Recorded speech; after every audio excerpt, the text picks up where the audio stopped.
Hey, this is Dr. Corey Glenn with Blue Sky Bio, and what I'm going to show in this video is an alternate technique that you can use to stitch your STL model into a case when the patient has got lots of scatter.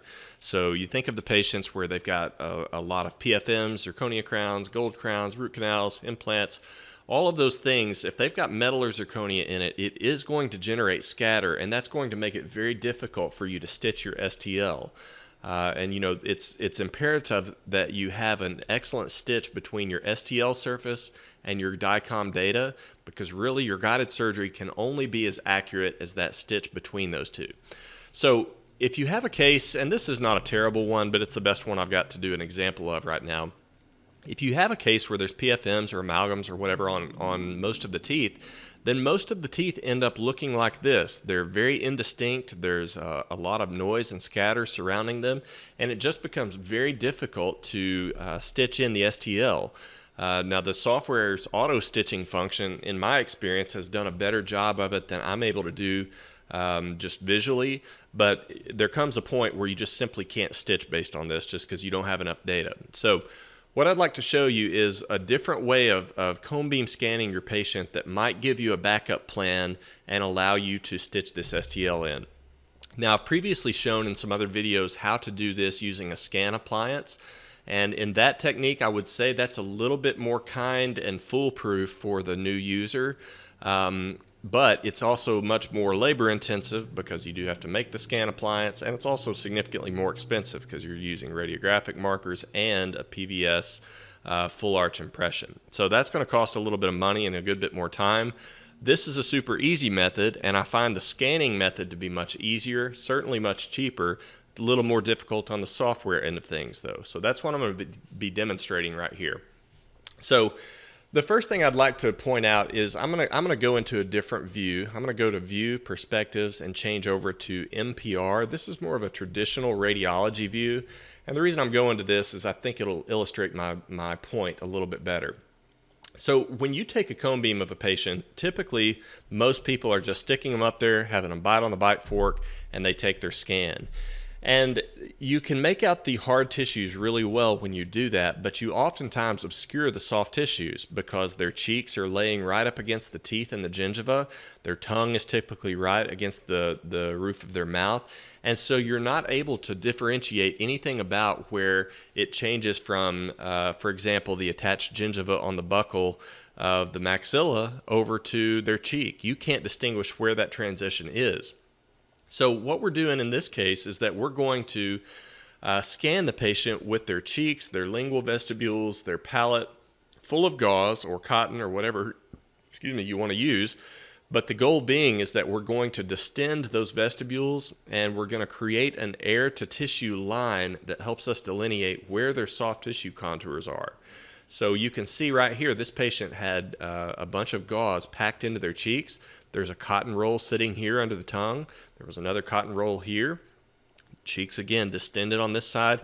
Now for the palate, you either need to put some gauze up on the palate to create that tissue space, or instruct the patient to keep their tongue off the palate. But bottom line, when you do this, now I can see this really dark black differentiation. That is where the air is. Versus right here, this is the color of the tissue. So all this thickness right here is the soft tissue of the palate. Now, if that tongue had been sitting right against this, you wouldn't be able to differentiate that whatsoever.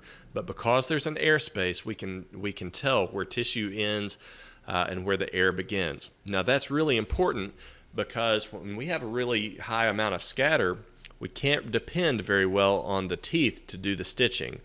But if you've got really well distended soft tissue boundaries, and if your STL also reflects those very overextended boundaries, then you can actually stitch things up manually based just on the STL data outline of where the tissue contours are. So let me just give an example. And again, this would not be a terribly difficult case to do by traditional means, but it's what I've got available right now. What I've done is I've done a pretty poor stitch. Hopefully you would agree with me when you look at this, that is not a good stitch. And so what I'm going to do is I'm going to go into model manipulation, and I'm going to hit adjust position manually. And the first thing I'm going to do is I'm going to just try to roughly position this approximately where I think it needs to be. Okay, so I'm looking at that. It needs to be twisted around here some.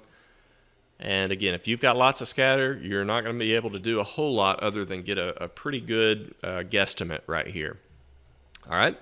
Once we've done that, again, you need to be in this MPR view because this is going to be the most useful view for doing your stitching.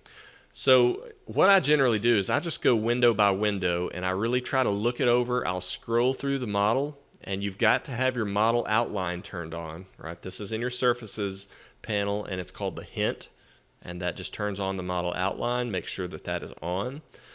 But once again, I'm just going to scroll through, and I'm not going to look at the teeth for reference when I'm trying to stitch this. Rather, I'm trying to reference this soft tissue boundary, okay?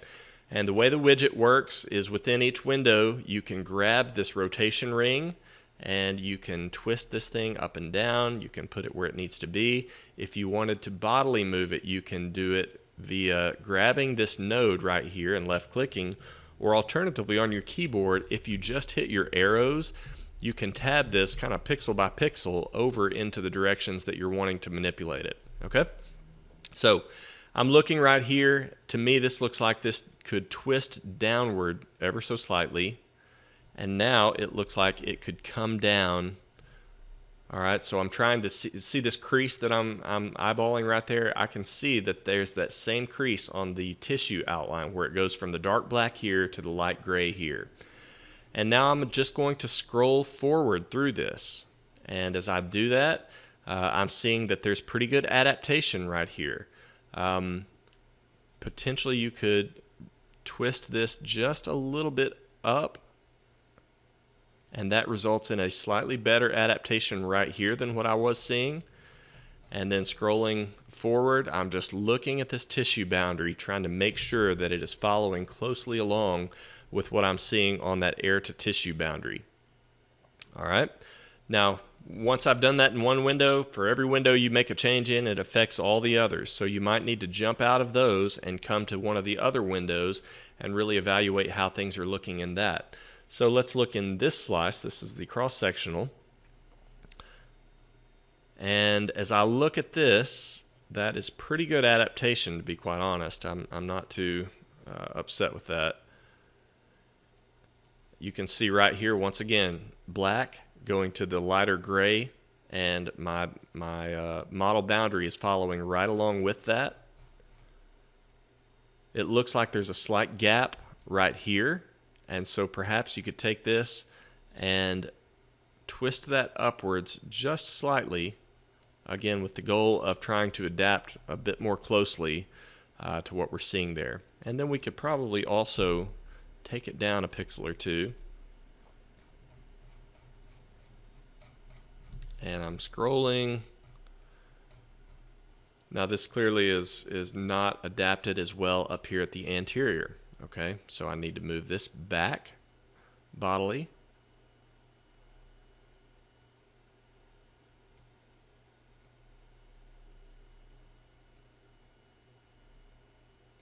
And now go back to what I was seeing earlier.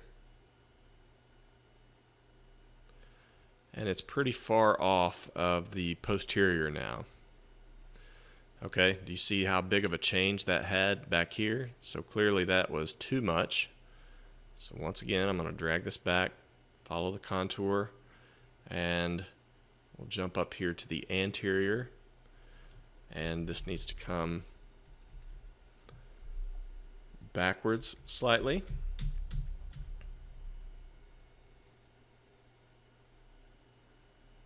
That's looking a little better. And I think there's some twist to it, and so let's go back into this window.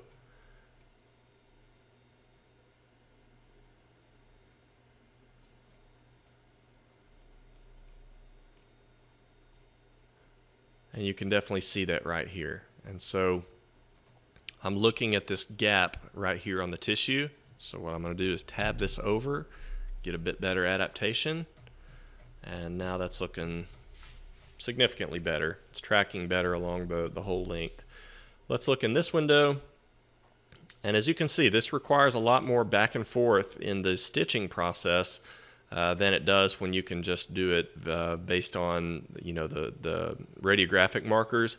That happens pretty automatic but again, it's at the expense of a lot of time in the chair to do that scan appliance, in addition to the expense of the PVS and the radiographic markers. So are you seeing right here the black tissue or black air spaces, and then right here the tissue boundary, and you can see that this model outline is adapted well to that. I'm scrolling up and down, and that looked like it took care of a lot of the twist that I had in that model. So once again, I'm just jumping back and forth between all of these, and let's look and see what effects it had. Am I still following? Tissue looks great right there.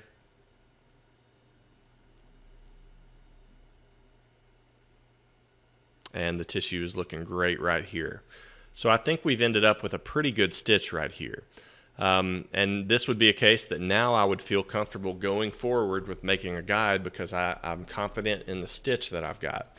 So at this point, you're done stitching. You need to turn off adjust position manually, and now you would proceed with your implant case as usual. Plan some teeth, plan some implants, but now you can do so. And you've overcome the fact that you had a poor stitch, but you've done so by using soft tissue contours as opposed to the hard tissue, which, you know, we're presuming was full of scatter. So the one thing I would tell you that will make this much easier, again, for the CT scan, stuff them with as much cotton as possible. In particular on the arch that you're working on, distend it with cotton or gauze as much as you possibly can. And then secondarily, when you do the STL, it's better to have a really overextended model. And so I find that easiest to accomplish by taking an alginate impression that really extends the cheeks and lingual vestibule and all that. And then I pour that up in stone and then scan that in. That ensures that I'm getting that tissue overextension. Now in this case, it was not done that way. It was done with an intraoral scan. And as you can see, it's just very difficult to extend way down on movable tissue boundaries with an intraoral scan. Not to say that it can't be done, but it's far easier if you'll do it just on a stone model, which has the proper extension.